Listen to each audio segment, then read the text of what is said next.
ತುಮಕೂರು ನಗರದಲ್ಲಿ ವಂಶ ಪಾರಂಪರ್ಯವಾಗಿ ಕುರಿ ಮತ್ತು ಮೇಕೆ ಮಾಂಸ ಮಾರಾಟ ಮಾಡಿಕೊಂಡು ಜೀವನ ಸಾಗಿಸುತ್ತಿರುವ ಕುರೇಶಿ ಸಮುದಾಯ ಈಗ ಮೊದಲ ಬಾರಿಗೆ ಒಂದೇ ವೇದಿಕೆಯಲ್ಲಿ ಒಂದಾಗಿದೆ. ತುಮಕೂರು ಜಿಲ್ಲಾ ಕುರೇಶಿಯರ ಸಂಘ ಸ್ಥಾಪನೆಯ ಮೂಲಕ ತಮ್ಮ ಸಮಸ್ಯೆಗಳಿಗೆ ಧ್ವನಿ ನೀಡಲು ಮುಂದಾಗಿದೆ. ಲೈಸೆನ್ಸ್ ಶುಲ್ಕದ ಭಾರಿ ಏರಿಕೆ, ಸೂಕ್ತ ಮಾರುಕಟ್ಟೆಯ ಕೊರತೆ, ಕಸ ವಿಲೇವಾರಿ ಸಮಸ್ಯೆ, ಸರ್ಕಾರಿ ಸೌಲಭ್ಯಗಳು ಸಿಗದಿರುವುದು, ಶಿಕ್ಷಣ ಮತ್ತು ಸಾಲ ಸೌಲಭ್ಯಗಳ ಬಗ್ಗೆ ಅರಿವಿನ ಕೊರತೆ ಸೇರಿದಂತೆ ಅನೇಕ ಸಮಸ್ಯೆಗಳ ನಡುವೆ ಬದುಕು ಕಟ್ಟಿಕೊಂಡಿದೆ ಈ ಸಮುದಾಯ. ಕುರೇಶಿ ಸಮುದಾಯದವರು ಅವರಿಗೆಲ್ಲರಿಗೂ ಇವತ್ತು ಸುದೈವ ಅಂತ ಹೇಳಿದ್ರೆ ತಪ್ಪಾಗಲಾರದು. ತಮ್ಮ ಬಹಳ ವರ್ಷಗಳ ಏನೋ ಅವರ ಆಸೆ ಇತ್ತು, ಆ ಆಸೆ ಇವತ್ತು ಈಡೇರಿದೆ. ಅದೇನೆಂದರೆ ತಮ್ಮ ಏನಾದರೂ ಸಮಸ್ಯೆಗಳು ಆದರೆ ಬಹಳಷ್ಟು ವರ್ಷಗಳಿಂದ ಅವ್ರು ಬಹಳಷ್ಟು ಸಮಸ್ಯೆಗಳು ಅವರು ಎದುರಿಸ್ತಾಯಿದ್ರು. ಅಂತಹ ಸಮಸ್ಯೆಗಳನ್ನು ಸಂಬಂಧಪಟ್ಟ ಇಲಾಖೆ ಮುಂದೆ ಇರ್ಬೋದು ಅಥವಾ ಸರ್ಕಾರದ ಮುಂದೆ ಇರ್ಬೋದು ಇಡೋಕ್ಕೆ ಅವ್ರಿಗೊಂದು ಸಂಘದ ಬಹಳ ಅವಶ್ಯಕತೆ ಇತ್ತು. ಈ ಹಿನ್ನೆಲೆಯಲ್ಲಿ ಇವತ್ತು ನಮ್ಮ ಕುರೇಶ್ ಸಮುದಾಯದವರು ತಮ್ಮದೇ ಆದ ಒಂದು ಕುರೇಶ್ ಅಸೋಸಿಯೇಷನ್ ಸಾಧನೆ ಮಾಡಬೇಕಾದ್ರೆ ಎಲ್ಲ ಒಗ್ಗಟ್ಟಿಲ್ಲದೆ ಇದ್ದರೆ ನಮ್ಮ ಕಷ್ಟ ಕಾರ್ಮಿಕರಲ್ಲಿ ಏನೇ ಸಮಸ್ಯೆಗಳು ಬಂದರೂ ನಾವು ನಿವಾರಣೆ ಮಾಡ್ಕೋಬೋದು. ಈಗ ಸನ್ಮಾನ್ಯ ನಮ್ಮ ಅಧ್ಯಕ್ಷರು ಹೇಳಿದರು, ಇವತ್ತು ಲೈಸೆನ್ಸಿನ ಬಗ್ಗೆ ಆಗಲಿ, ಮಾರ್ಕೆಟಿಂಗಿನ ಬಗ್ಗೆ ಆಗಲಿ, ಮತ್ತು ಇವತ್ತು ಏನು ಕ್ಲೀನ್ಲಿನೆಸ್ಸಿನ ಬಗ್ಗೆ ಆಗಲಿ, ಎಲ್ಲ ಥರದ ಸರ್ಕಾರದಿಂದ ಇವತ್ತು ನಾನಾ ರೀತಿಯ ಸವಲತ್ತುಗಳನ್ನು ಈ ಸಮಾಜದವ್ರಿಗೆ ಕೊಡ್ತಾ ಇದ್ದಾರೆ. ವಿಶೇಷವಾಗಿ ಇವತ್ತು ಮೈನಾರಿಟಿ ಡಿಪಾರ್ಟ್ಮೆಂಟಿಂದಲೇ ಅವ್ರ ಮಕ್ಕಳಿಗೆ ಸ್ಕಾಲರ್ಶಿಪ್ಸ್ ಆಗಲಿ ಮತ್ತು ಇತರೆ ಸವಲತ್ತುಗಳನ್ನು, ಎಜುಕೇಷನ್ ಸವಲತ್ತುಗಳನ್ನು, ಎಲ್ಲ ಸವಲತ್ತುಗಳನ್ನು ಕೊಡ್ತಾ ಇದ್ದಾರೆ. ಇವತ್ತು ಸಂಘದ ತುಮಕೂರು ನಗರದಲ್ಲಿ ಸುಮಾರು ಒಂದು 75ಗಿಂತ ಹೆಚ್ಚು ಅಂಗಡಿಗಳು ಇದ್ದಾರೆ ಅವ್ರದ್ದು.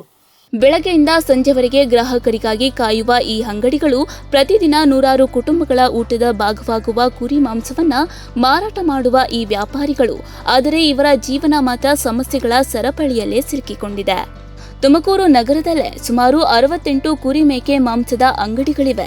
ಹಲವು ದಶಕಗಳಿಂದ ವಂಶ ಪಾರಂಪರ್ಯವಾಗಿ ಈ ವೃತ್ತಿಯನ್ನ ನಡೆಸಿಕೊಂಡು ಬಂದಿರುವ ಕುಟುಂಬಗಳು ಇಂದು ತಮ್ಮ ಹಕ್ಕುಗಳಿಗಾಗಿ ಒಂದೇ ಸಂಘಟನೆಯಡಿ ಸೇರುವ ಅನಿವಾರ್ಯತೆ ಎದುರಿಸಿದೆ. ಅಂದರೆ ನಾವು ಕಮಿಟಿ ಇದ್ದಿಲ್ಲ, ನಾವು ಕಮಿಟಿ ಓಪನ್ ಮಾಡಿದ್ದೀವಿ. ಮುಂದಕ್ಕೆ ತೊಂದರೆಗಿಂತ ಜಾಸ್ತಿ ಜನ ಇದ್ದರೆ ಅದು ಸ್ವಲ್ಪ ಕ್ಲಿಯರ್ ಮಾಡಿ ಕೊಡ್ತದೆ ಅವಕಾಶ ಆಯಿತು. ಸುಮಾರು ಎಷ್ಟು ಜನ ಇದ್ದಾರೆ ಇದರಲ್ಲಿ? ನಾವು ಟೋಟಲು 68 ಅಂಗಡಿ ಇವೆ. ನಾವು ಇದರಲ್ಲಿ 28 ಜನ ಸಂಘಟನೆ ಓಪನ್ ಮಾಡಿದ್ದೀವಿ. ಏನು ನಿರೀಕ್ಷೆ ಮಾಡ್ತಿದ್ದಾರೆ ಈ ಸರ್ಕಾರದಲ್ಲಿರೋ ಪಾಲಿಕೆಯಿಂದ ಆಗಿರ್ಬೋದು, ಏನು ಮಾಡಬೇಕು ಅಂತ ನಾನು ನಿರೀಕ್ಷೆ ಇಟ್ಕೊಂಡಿದ್ದಾರೆ ಸಂಘದಿಂದ ಮುಂದೆ? ನಾವು ಮುಂದಕ್ಕೆ ಸ್ವಲ್ಪ ನಮಗೆ ದೊಡ್ಡ ಆಗಲಿ ಮಾರ್ಕೆಟಿಂದು ಮತ್ತು ಸಂಘದ್ದು ಮರಿ ಕಸ ಹಾಕಿದ್ರೆ ಡಿಮ್ಯಾಂಡ್ ಇದು ಮಾಡ್ತಾರೆ, ತೊಂದರೆ ಮಾಡಿಕೊಡ್ತಾರೆ. ಇನ್ನೊಂದು ಏನಪ್ಪ ಅಂದರೆ ಕಸ ಆ ಕಡೆ ಈ ಕಡೆ ಆಗಬೇಡಿ. ಸಂಘಟನೆ ಇದ್ರದ್ದು ಲೈಸೆನ್ಸ್ದು 11,000 ರೂಪಾಯಿ ಕೇಳ್ತವ್ರೆ. ಮೊದಲು 2,800 ರೂಪಾಯಿ ಇತ್ತು, ಈಗ 11,000 ರೂಪಾಯಿ. ಅಂಗಡಿಗಳದ್ದು ಲೈಸೆನ್ಸ್ 11,000 ರೂಪಾಯಿ ಕೇಳ್ತವ್ರೆ. ಎಲ್ಲ ನಾವು ಬಂದ್ ಮಾಡಿದ್ದೀವಿ, ಇನ್ನೂ ಏನೂ ಮಾಡಿಲ್ಲ. ಮುಂದಕ್ಕೆ ನಮಗೆ ಕಮ್ಮಿ ಮಾಡಿಕೊಡಿ ಅಂತ ಕೇಳೋಣ ಅಂತ. ಸುಮಾರು 28 ಮಂದಿ ವ್ಯಾಪಾರಿಗಳು ಸೇರಿ ತುಮಕೂರು ಜಿಲ್ಲಾ ಕುರೇಶಿಯರ ಸಂಘವನ್ನ ಸ್ಥಾಪಿಸಿದ್ದಾರೆ. ಸಂಘಟನೆ ಹುಟ್ಟಿದ ಪ್ರಮುಖ ಉದ್ದೇಶ ಒಂದೇ, ಸಮಸ್ಯೆಗಳನ್ನು ಒಬ್ಬೊಬ್ಬರಾಗಿ ಹೇಳಿಕೊಳ್ಳುವುದಕ್ಕಿಂತ ಒಗ್ಗಟ್ಟಾಗಿ ಸರ್ಕಾರದ ಮುಂದೆ ಇಡುವುದು. ವ್ಯಾಪಾರ ನಡೆಸಲು ಬೇಕಾದ ಮೂಲಭೂತ ಸೌಲಭ್ಯಗಳೇ ಇಲ್ಲ ಎನ್ನುವುದು ಅವರ ಅಳಲಾಗಿದೆ. ಕುರಿ ಮತ್ತು ಮೇಕೆಗಳ ದೊಡ್ಡಿ, ಸುಸಜ್ಜಿತ ಮಾರುಕಟ್ಟೆ, ವೈಜ್ಞಾನಿಕ ಕಸ ನಿರ್ವಹಣೆ ವ್ಯವಸ್ಥೆ ಸೇರಿದಂತೆ ಅನೇಕ ಮೂಲಭೂತ ಅಗತ್ಯಗಳು ಇನ್ನೂ ಕನಸಾಗಿವೆ ಎಂದು ವ್ಯಾಪಾರಿಗಳು ಹೇಳುತ್ತಿದ್ದಾರೆ. ಇದರ ಜೊತೆಗೆ ವ್ಯಾಪಾರಿಗಳ ಆತಂಕ ಹೆಚ್ಚಿಸಿರುವ ಮತ್ತೊಂದು ವಿಷಯ ಲೈಸೆನ್ಸ್ ಶುಲ್ಕದ ಏರಿಕೆ.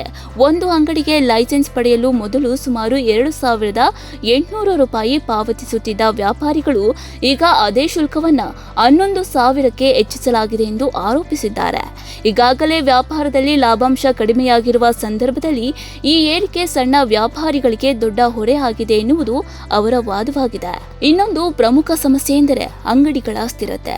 ನಗರದ ಹಲವೆಡೆ ತಾತ್ಕಾಲಿಕ ವ್ಯವಸ್ಥೆಯನ್ನ ವ್ಯಾಪಾರ ನಡೆಸ್ತಾ ಇರುವಂತಹ ವ್ಯಾಪಾರಿಗಳು ಶಾಶ್ವತ ಮಳಿಗೆಗಳು ಮತ್ತು ಸೂಕ್ತ ಮೂಲಸೌಕರ್ಯ ಕಲ್ಪಿಸಬೇಕೆಂದು ಒತ್ತಾಯಿಸಿದ್ದಾರೆ. ಕಾನೂನು ಪಾಲಿಸಿಕೊಂಡು ವ್ಯಾಪಾರ ನಡೆಸಲು ತಾವು ಸಿದ್ಧರಿದ್ದೇವೆ, ಆದರೆ ಅದಕ್ಕೆ ಅಗತ್ಯವಾದ ಮೂಲಭೂತ ವ್ಯವಸ್ಥೆಯನ್ನ ಸರ್ಕಾರವೇ ಒದಗಿಸಬೇಕು ಎಂಬುದು ಸಂಘದ ಮನವಿಯಾಗಿದೆ. ಇನ್ನು ಸಮಸ್ಯೆಗಳಷ್ಟೇ ಅಲ್ಲ, ಸರ್ಕಾರದಿಂದ ವಿವಿಧ ಯೋಜನೆಗಳು ಕೂಡ ಇವೆ. ಸಣ್ಣ ವ್ಯಾಪಾರಿಗಳಿಗೆ ಸಾಲ ಸೌಲಭ್ಯ, ಮಕ್ಕಳ ಶಿಕ್ಷಣಕ್ಕೆ ನೆರವು, ವಿವಿಧ ಅಭಿವೃದ್ಧಿ ಯೋಜನೆ ಯೋಜನೆಗಳು ಲಭ್ಯವಿದೆ. ಆದರೆ ಮಾಹಿತಿ ಕೊರತೆ ಹಾಗೂ ಸಂಘಟನೆಯ ಅಭಾವದಿಂದ ಬಹುತೇಕ ಜನರಿಗೆ ಅವು ತಲುಪ್ತಾ ಇಲ್ಲ. ಈಗ ಸಂಘಟನೆ ರೂಪುಗೊಂಡಿರೋದ್ರಿಂದ ಸರ್ಕಾರಿ ಯೋಜನೆಗಳನ್ನು ಸದಸ್ಯರಿಗೆ ತಲುಪಿಸುವ ಕೆಲಸಕ್ಕೂ ಆದ್ಯತೆ ನೀಡುವುದಾಗಿ ಸಂಘದ ಮುಖಂಡರು ಹೇಳ್ತಾ ಇದ್ದಾರೆ. ವಂಶಪಾರಂಪರ್ಯವಾಗಿ ಈ ಕಸವನ್ನ ಮಾಡ್ಕೊಂಡು ಬಂದಿದ್ದಾರೆ. ಸರ್ಕಾರದಿಂದ ಇವ್ರಿಗೆ ರಿಸರ್ವೇಶನ್ ಕೂಡ ಇತ್ತು, ಈ ಹಿಂದೆ ಮೀಸಲಾತಿ ಇತ್ತು. ಆದ್ರೆ ಏನ್ 4% ಮೀಸಲಾತಿ ಇದೆ ಅದನ್ನ ಈಗ ತೆಗೆದಿದ್ದಾರೆ. ಅದರಿಂದ ಇವರು ಎಲ್ಲ ಅನ್ಯಾಯ ಕೂಡ ಆಗಿದೆ. ಇವರಲ್ಲಿ ಸಾಕ್ಷರತಾ ಪ್ರಮಾಣ ತುಂಬಾ ಕಡಿಮೆ ಇದೆ. ಮತ್ತೆ ಏನು ಜೀವನದಲ್ಲಿ ಅವರ ಮಕ್ಕಳಿಗೂ ಕೂಡ ಶಿಕ್ಷಣವನ್ನು ಕೊಡಬೇಕು, ಅವರು ಕೂಡ ಸಮಾಜದಲ್ಲಿ ಮುಂದಿನ ಸ್ತರಕ್ಕೆ ಬರಬೇಕು.